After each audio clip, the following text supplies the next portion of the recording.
Tell me a little bit about where you see things going in like the next 3 years or so, plus or minus a year. Yeah. Okay. So I think we'll go with the experience theme for a Sure. minute and draw a line to, I think, 3 to 5 years. But I think ultimately Mhm. we have to be looking in this industry, particularly because there's almost like a backwards the wrong term here, but you see the entertainment industry is also now coming into the location-based entertainment. So I'm talking about not the entertainment industry and our type of entertainment. I'm talking about like the on-screen, so television, brand, movies, Netflix, etc. So you have Okay. Stranger Things. Stranger Things during COVID, between 2020 and 2021, they had a drive-through pop-up experience in LA, and I took my son to that because it's a quick Okay. drive from Phoenix to LA. Yeah. And that was all built around the Stranger Things IP. Mhm. Now there's a pop-up Stranger Things experience that's going on in New York City and actually in a few other cities across the world as well, all built around the IP and brand. And Netflix is driving that, coming back in and Mhm. almost creating these immersive experiences built around their IP,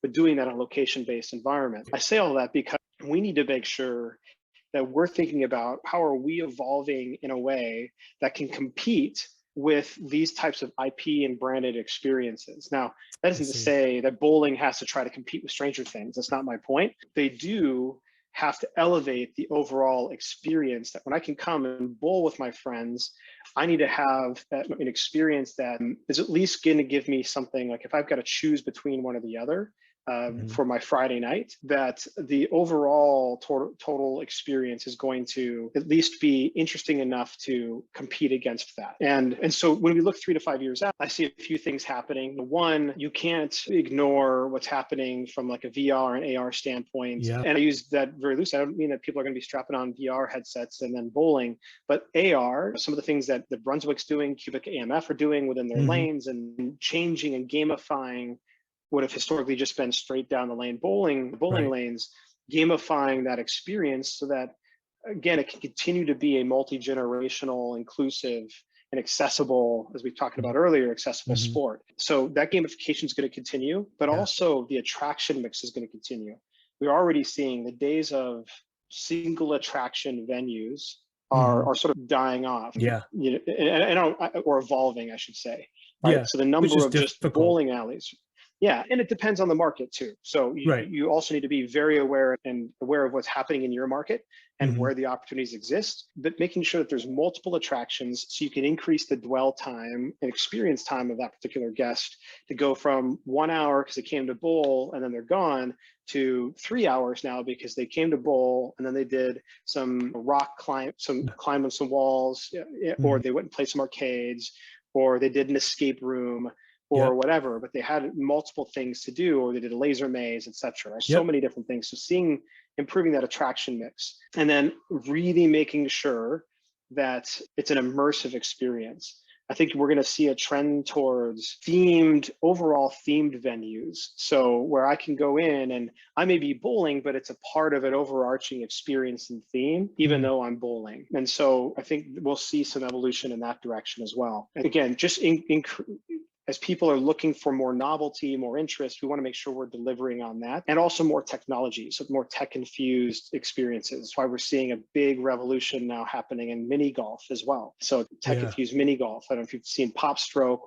I haven't, or no. some of those that are popping up. They're basically, so Creative Works does some of this as well. They have some of this tech-infused mini golf where everything is tied to the ball itself, has an Mhm. RFID chip. So now I don't have to keep score at Oh, all. I can cool. just play golf, and Yeah. it makes, it keeps score, and I can drink and hang out with my friends and just play some mini golf, and That's really cool. Yeah. I don't even have to worry about it. And it's going up ramps, and when it goes to the ramps, it like runs down a few things, lights up. There's TV screens everywhere, and so it's Oh, a that's much more awesome. immersive mini golf experience. That's Yeah. happening. Putt Shack, Pop Stroke, those are things that are happening on that front. Mhm. Anyway, all that to say, making sure we're looking at ways where we can infuse technology, tie it back to my mobile experience while I'm there. So how do you Yeah. enhance that overall mobile experience, tying with my physical experience? And then the last thing I'll say is, and this is a little bit further out, so not the next 3 to 5 years, but thinking about how do I continue my experience when I leave the venue? So How Mm. can I stay connected with either your brand or your entertainment or your whatever it is? And how can I stay engaged in an interesting experiential way that's going to, but I have to then come back in to close some kind of loop, right? So thinking Right. about how can you keep people engaged while they're out and then draw them back in order to spin up that engagement wheel again, and then that flywheel, Right. and then go back out, go back, gone for a couple of weeks, and then I come back in because I want to re-engage again. And so tying the online, offline, in Yeah. venue, out of venue experience Mhm. together is something that we need to be thinking about collectively as an industry, but also Yeah. as we look at bowling center. Now, I'll put a giant caveat stamp on that. It completely depends on where you are, right? If you're in a rural place like that type, if you're a bowling alley in a rural venue that's built around families and regular league bowlers, etc., then that evolution is going to either be farther out or not as relevant or important. If you're a Sure. bowling center right in the middle of a metro area, then you absolutely need to be thinking about what that evolution is. Right. Hey, did you like this video? Great. We make 5 of them a week. Subscribe to get more and to keep learning about what's working in the bowling industry. I'll talk to you then.